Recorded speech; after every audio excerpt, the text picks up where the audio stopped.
Hello there. Today we're talking about the dark web and the internet underground activities. What is that, how to join, and what can we find? Importantly, this focus on malware and data leaks, not to show things like the red rooms or rental of diabolic clones, just real stuff about the dark web. But first, I want to explain some terms. One of the most common is deep web, which is confused a lot with the dark web. But deep web refers to all the non-public information that requires an authorization to access, for example, our private profile data in some social networks. And this information is not indexed by Google or other search engines. While the dark web is a deep web segment, not like a place, it's more like a concept. All of the dark web requires a special network routing like Tor, but also there is a definition that describes it as all illegal activity performed on the internet, regardless on the platform, application, or network. In the dark web, it's possible to find illegal markets, cybercrime forums, anonymous email providers, and ways to exchange information with high privacy. If we want to access to sites in networks like Tor, we need a tool like Tor Browser or Tor VPN. It provides a connection through a multinode. The first one works as an entry node. It can show our real IP address. The second is the middleman. This just knows the IP of the entry node and the address of the last node but not the endpoint. The last node is the exit node. This is which connects with the internet. As I said, the first node knows a real IP. This is a reason to use an extra VPN and not just the Tor VPN. There are other access methods, for example, the Whonix. There are two pre-configured virtual machines, one that connects to the internet through the Tor VPN and other to use as a workstation. It's recommended because it doesn't have extra connections preventing information leaks. With these tools, we can access onion sites that are only accessed with Tor network. Their URLs are not human readable, like the clearance sites. They can change or they can be taken down, for example, by law enforcement agencies' operation against cybercrime. On the other hand, if we can access sites in the clear web or platforms out of the Tor network, for example, Telegram, a secure account is needed. I don't say how to create in this video. With Telegram, the most important thing is to get links to the groups, channels, or bots. There are many ways to do it. Maybe the easier is to share in the Telegram search bar, but it's possible with Google Docs like this one. You can also search with Telemetrio for the terms to find Telegram entities, channels, or groups. And there are bots that enables to find Telegram sites from message text, descriptions, or titles. But be very careful with Telegram because it has a lot of illegal content and a lot of users are cybercriminals. I'll never interact in groups, sharing, selling, or buying anything. Crime is crime and jail is real.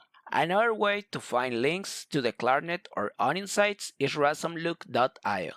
It has a list with a lot of onion URLs, ransom group sites, forums, markets, and also Telegram links. Wherever the access method, network, or platform, always use a VPN. And never share personal information and do not create accounts with personal emails or real phone numbers. To understand how cybercrime works, it's important to watch the environment to collect information about it. Let's start with the markets, but not the ones mentioned in bullshit videos like the mystery box stores. We're focused on cybersecurity.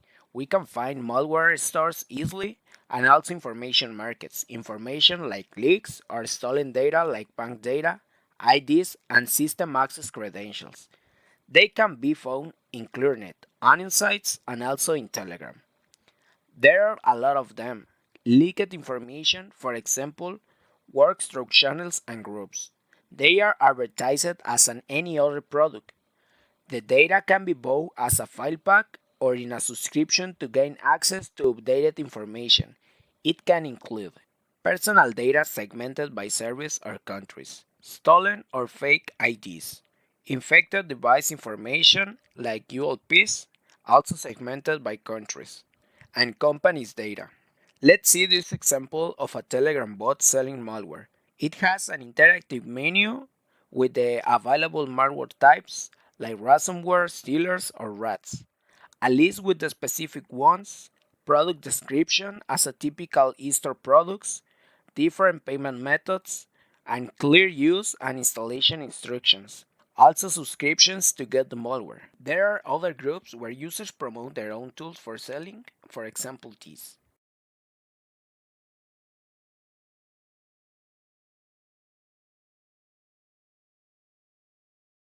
Besides the markets, forums are a good source of information to understand the dark environment of cybersecurity.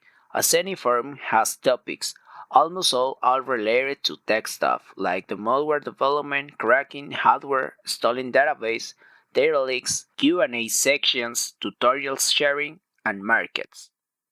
Yes, forums have their own markets, not just for digital products like leaks, malware, or tools. Users can also offer and request services, like hacking services, for example, book bounty, doxing and investigation, software development, and access or credentials to systems. Like any forum, users can post. Some post access are free, but others require a credit payment. Credits are gained by users through interactions, posting, commenting on posts, or by other users that can pay on their posts. Also, some forums have a live chat on the homepage to talk between online users and share quick things. The quality of the posts and the user activity cause them to gain a reputation that is shown to other users and works as a honesty and trust proof, aiding them to sell something with other users. In the forums, the rules are very important because they can avoid scams and user to posting fake information. If someone does not follow the rules, they are banned temporarily or permanently, depending on the fail. But how to join the forums? Well, there are public and private forums. In public forum, you just need to create your account and you can join, but the private ones require an invitation by admins or other users like a referral. See this example of a Russian forum. Sometimes what is very common is that forums are seized by the law, and a good example of this is breach forums. The site was taken down and some admins like Intel Broker and Pom Pom Pudding were arrested. Again, cybercrime is crime and jail is real. The leaked information showing forums and markets has to come from somewhere. Now, one of the most common are ransomware attacks.